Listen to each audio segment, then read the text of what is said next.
There's talk of Mo Salah and Arne Slot, their relationship not really being patched up at all.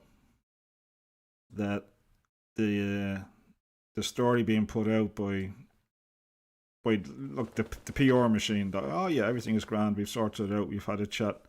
But there's a little couple of rumours I've noticed going around that Salah is not really hunky dory with everything. That he's not really as happy as Arne Slot says they are.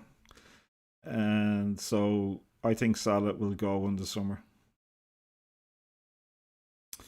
I think Salah will go in the summer. I don't think he's going to hang around for the next year for his contract. I think he's.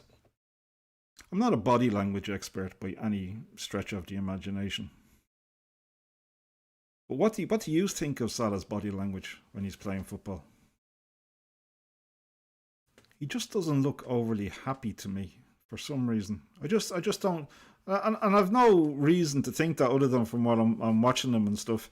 And do you know what? And it may be becoming. Do you know? It might actually be nothing to do with Slot at all. He may be a player that in his head he's coming to terms with the idea that it's coming to an end. And I think that may be upsetting Salah to a great extent. And when I say coming to an end, I mean at the height of playing at Liverpool and doing it week in and week out. And I think even though the heart is willing, the desire is there, the thoughts are there in the head, you know what to do, you know what you should be doing, but just the body's not doing it. The body's not doing it anymore. And I think partly it's Slot. Partly it could be Salah coming to the reality that he's not the player that he was a year ago even. And there was a thing on one of the live streams we did, I think it was against Newcastle, where, yeah, it was against Newcastle, up against Lewis Hall, where I said in the stream 2 years ago, that's a goal. 100%. I think it's when they broke away. I think he got the ball. Was it from Wirtz? I think I got it from Wirtz. And I just said in the stream, 2 years ago, that's a goal. But Lewis Hall caught up on him and blocked it, and Salah had to turn inside, and I think he lost it. And I think Salah may be coming to deal with some of that reality, that he's no longer possibly the player that he used to be. And that can cause a bit of distress from a player like Salah. But Salah doesn't need it, does he? I don't think he needs the hassle of the scrutiny of the Premiership, to be quite honest. Salah in the summer.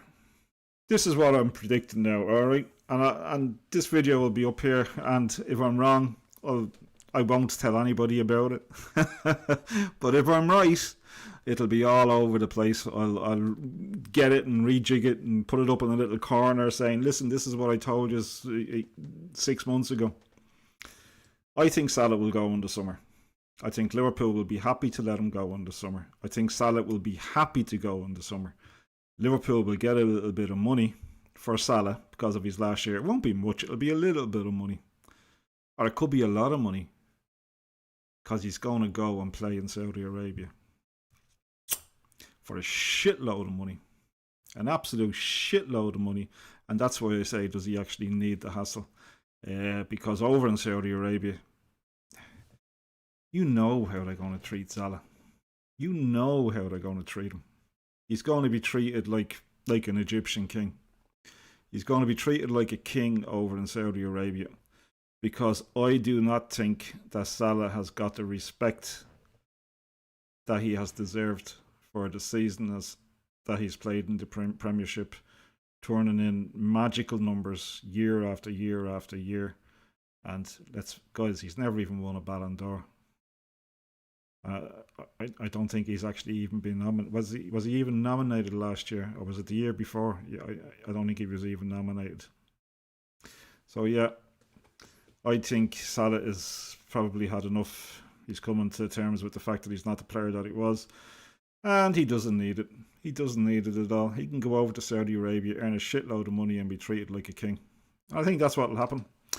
I think Saudi Arabia will get Salah next year, and I think there'll be a couple of people very happy because in the press conference, I also picked up on Arne Slot talking about building for the future.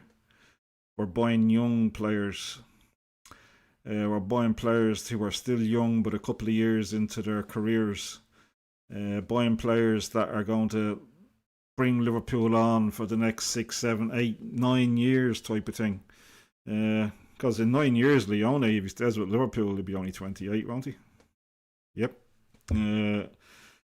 Jeremy Jacquet, who they bought, will be only in 8 years. He'll be only 29. Peak performance years for a centre back.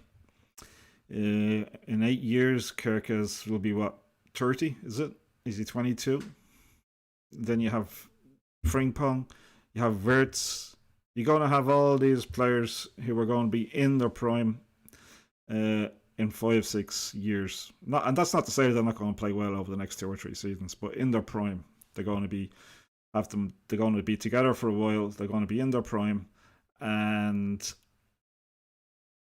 they're going to be good. So, another question that, as I talk, these things pop into my head, and I'm sorry because I did say I was only keeping these things to a half an hour. I'm now nearly 40 minutes because your time is as precious as my time. And even my wife won't listen to me talk for 40 minutes. I don't know how you guys do it, but then you don't. YouTube tells me you don't. And anyway, are Liverpool easing out the older players? Will they be glad to see the back of Salah? I think there's a little bit of that as well, to be quite honest. They can't come out and say it. They can't come out and say we want Salah gone. It's just suicide with the fans, to be quite honest. I think they'll be happy if Salah says he wants to leave, and I think that's the key. That Salah has to say that he wants to go for there to be peace in the camp, so to speak.